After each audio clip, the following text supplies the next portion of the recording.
Hello les amis, bienvenue dans cette vidéo. Aujourd'hui, comme vous le voyez, on est au Carca. Moi, pour que je vous raconte un peu ce qui se passe de mon côté ces dernières semaines. Et aussi pour qu'on voit un peu où en est mon châssis techno, les modifications qu'on a faites, les réparations qu'on a faites, quelques trucs, quelques petites astuces. Donc aujourd'hui, on est là pour ça. Et on y va tout de suite.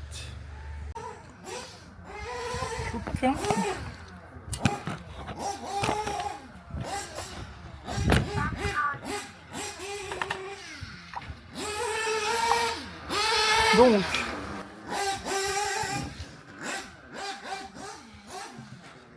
ok les amis, me concernant, donc, je sais pas si vous entendrez bien, il y a deux châssis nitro. Donc me concernant aujourd'hui, donc voici mon châssis techno. Donc première chose, aujourd'hui c'est notre avant-dernière session d'entraînement pour préparer l'Euro 1/8 brushless off-road qui se déroulera à Rakvere en Estonie. J'ai eu la chance d'être sélectionné en équipe de France par une réaloc. Clairement, il y avait plein de meilleurs pilotes que moi. Et soit ils n'étaient pas dispo, soit ils n'ont pas voulu, etc., etc. Donc je suis sélectionné en équipe de France. Première grosse nouvelle. Deuxième grosse nouvelle, dans cette aventure, il y a déjà Sébastien Vartel et Vartel Shop qui me soutiennent et qui me filent un super gros coup de main en logistique sur le buggy techno, en me fournissant des pièces, en me prêtant des choses, etc. Donc merci à lui.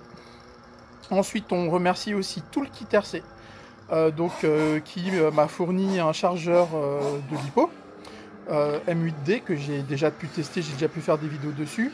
Là aujourd'hui je l'utilise avec le Power Supply qui est recommandé, le ADP 750, et on peut aussi le combiner avec le RPS, le Regenerative Power Supply, et ça fera l'objet d'une autre vidéo. Concernant mon techno, avec la superbe carrosserie de NTS Paint, motif un peu techno, un peu méca, ça me paraissait sympa, un petit motif comme ça, méca, sur mon châssis techno. Alors il y a deux choses, on a dû le réparer parce que à l'arrière, il y avait un gros craquement au freinage. Et en fait on s'est aperçu que la cellule de diff arrière était un peu déformée. Ce qui fait qu'en fait, elle mangeait les rondelles de calage, les shimes, ça ne suffisait plus à caler le diff avec le pignon d'attaque. Donc, voici l'intérieur de mon châssis techno.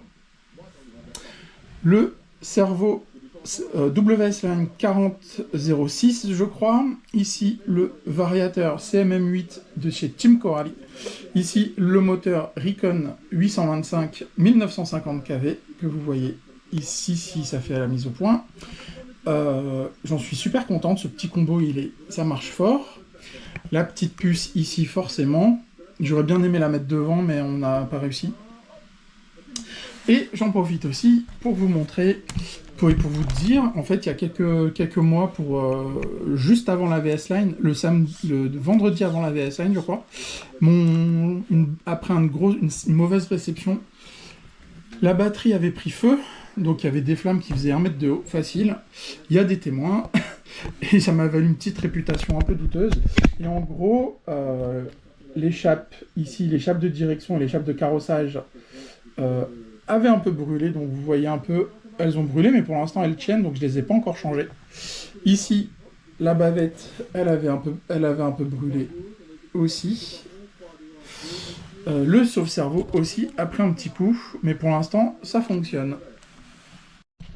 Donc le pignon d'attaque à l'arrière, en fait il est ok quoi. Ça c'est une bonne nouvelle. Bon, Fabien voudra quand même qu'on le démonte. Et les dents du diff arrière ici ont l'air ok. Donc ça n'a pas l'air d'être le diff arrière, on va le démonter. Et ben, je crois qu'on a une des explications. Bon, on va peut-être pas bien voir. Hein. En fait, c'est ça. La petite rondelle de calage qui est cassée. Vous voyez bien. Et donc, je ne sais pas si c'est ça, mais ça pourrait expliquer le pignon d'attaque. Et donc, on a changé la cellule de diff arrière, comme vous pouvez le voir, elle est toute neuve. On en a profité aussi pour refaire les diffs, hein, bien sûr, et durcir un peu le diff arrière parce que j'ai un peu encore du mal à maintenir l'arrière parce que le châssis a tendance à dériver hyper facilement de mon point de vue avec mon pilotage.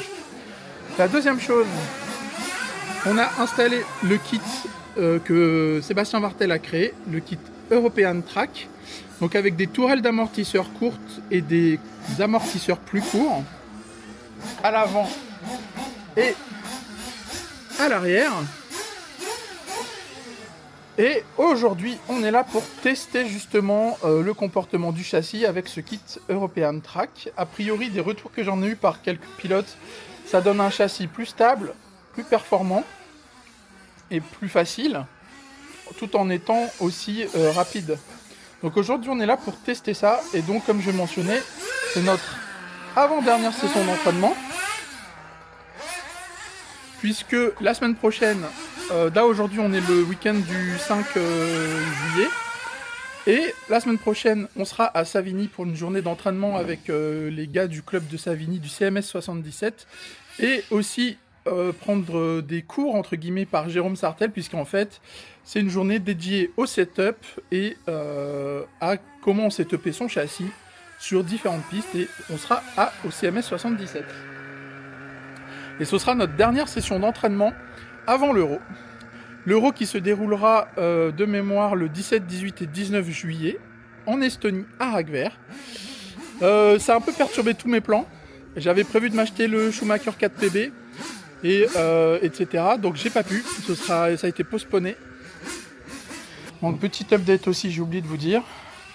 Là je teste la carrosserie P2 pré-peinte chez WS Line.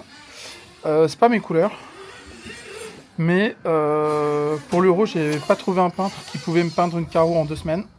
Du coup j'ai acheté pré-peinte, enfin peinte du coup. C'est des coloris que j'aime bien, que j'ai failli partir sur ce design là, mais bon. Donc voilà. Bon les amis, j'espère que cette vidéo vous aura plu. Enfin, ou ces vidéos, je sais pas encore si j'en fais une ou deux. Donc pour revenir à ce que je disais tout à l'heure, au programme des prochaines vidéos. Donc session d'entraînement ici, découverte du Sparco, tout ça. Donc ça c'est les vidéos dans ce moment. Ensuite la vidéo suivante, ce sera découverte du club de Savigny, de CMS 77.